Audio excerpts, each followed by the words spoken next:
The countdown to the 2026 FIFA World Cup has already begun, and Brazil, the most decorated football nation on earth, is under the command of one of the greatest managers of all time, Carlo Ancelotti.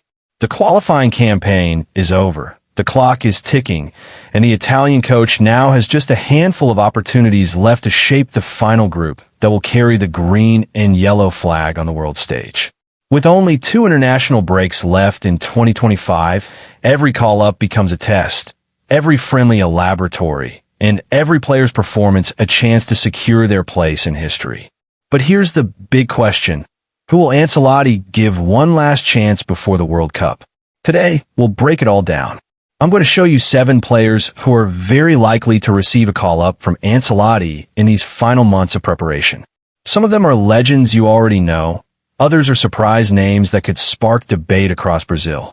So stay with me until the end, because this list has both expected stars and shocking outsiders. Returning to club football, but don't blink. As soon as the FIFA international break ends, domestic football comes roaring back.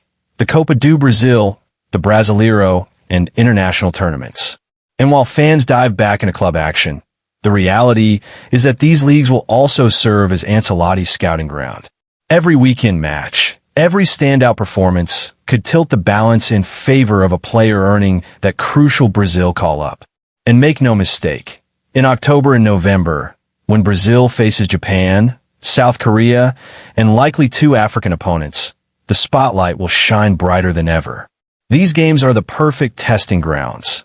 Not against top European powerhouses, but against solid international teams that can reveal strengths, weaknesses, and potential solutions before the World Cup.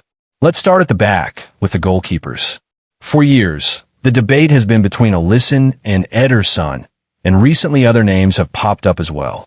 But one thing is clear, Ancelotti hasn't had a proper look at Ederson yet in this cycle. The 32-year-old shot stopper, widely regarded as one of the best in the world, has been part of every World Cup cycle so far. Under Dorival Jr., under Fernando Diniz, and it's hard to imagine Ancelotti leaving him out completely. The reason Ederson has been missing recently is more circumstantial than technical. First, he was recovering from injury, and then his club future was in limbo. Would he stay at Manchester City or move elsewhere? Eventually, he settled at Fenerbahce in Turkey, where he's already proving his class. Ederson brings something unique, his distribution and ability to build play from the back. At a World Cup, where one moment can change everything, having a goalkeeper who can launch an attack with pinpoint accuracy is priceless. I expect Ancelotti to at least test him in the upcoming call-ups. And let's be honest, many fans, myself included, still rate him above several of the goalkeepers who have been tested recently. Moving into defense, the battle for places is absolutely fierce. Brazil already has Marquinhos, Gabriel Magalhães, and rising names like Alexandre Ribeiro.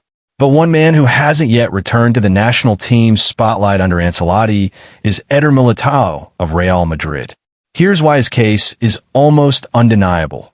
Not only is he one of the best defenders Brazil has at the moment, but he also shares years of experience under Ancelotti at Real Madrid.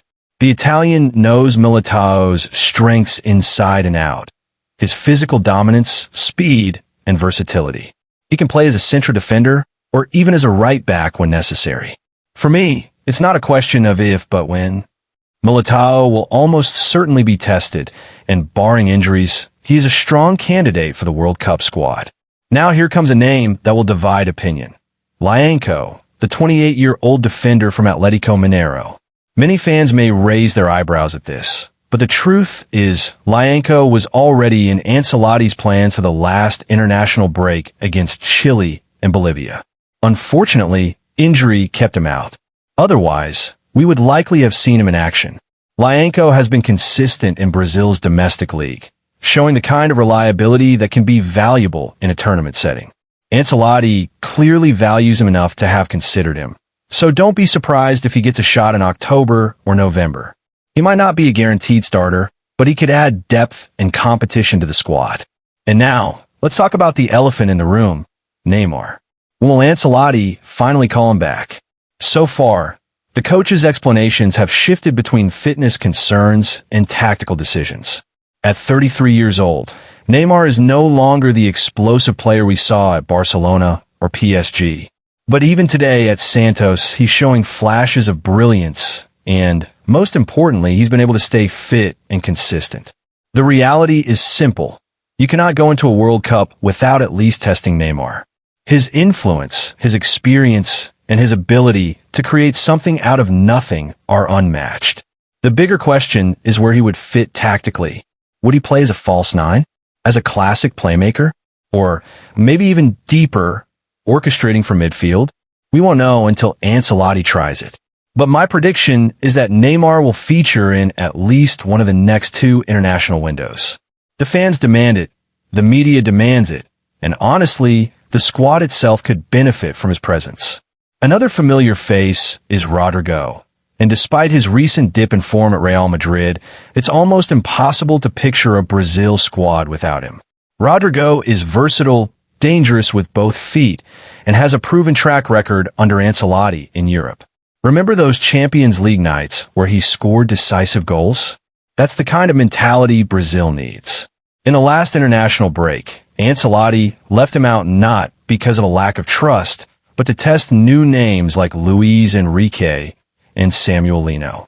Expect Rodrygo to return stronger in the next call-ups, alongside Vinicius Jr. If he performs well in October or November, his place at the World Cup is practically sealed. Now, here's where things get exciting. At just 19 years old, Endrick is already seen as one of the future stars of Brazilian football. He hasn't been playing regularly for Real Madrid, but let's not forget why. He's competing against Vinicius, Rodrygo, and Mbappe. That's not a lack of quality. That's just the reality of the world's strongest attacking lineup. But in the national team setup, things are different.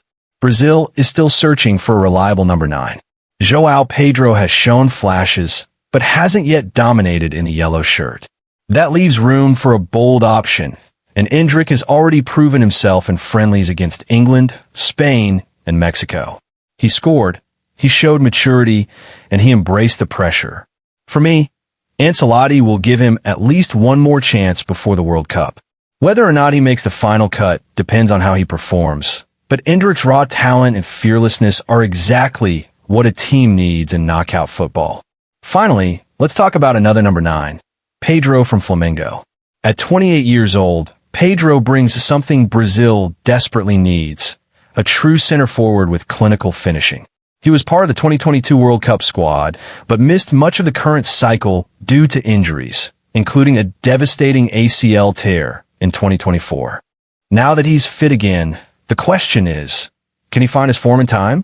Technically, Pedro is superb. He has that striker's instinct, a calmness in front of goal, and a strong physical presence. Given that Brazil still doesn't have a clear first-choice striker, this October and November could be his chance to remind everyone why he once wore the yellow shirt on football's biggest stage. With matches against Japan and South Korea on the horizon, and then African opponents like Morocco, Tunisia, South Africa, or Egypt in November, Ancelotti will have the perfect chance to test both Endrick and Pedro. If one of them seizes the opportunity, Brazil might finally find its World Cup striker. So, there you have it. 7 players who could be called up by Carlo Ancelotti before the 2026 World Cup. Ederson, Militão, Neymar, Rodrygo, Endrick, and Pedro. Some are legends. Some are new faces, and all of them have the potential to change the fate of the Seleção. But now I want to hear from you.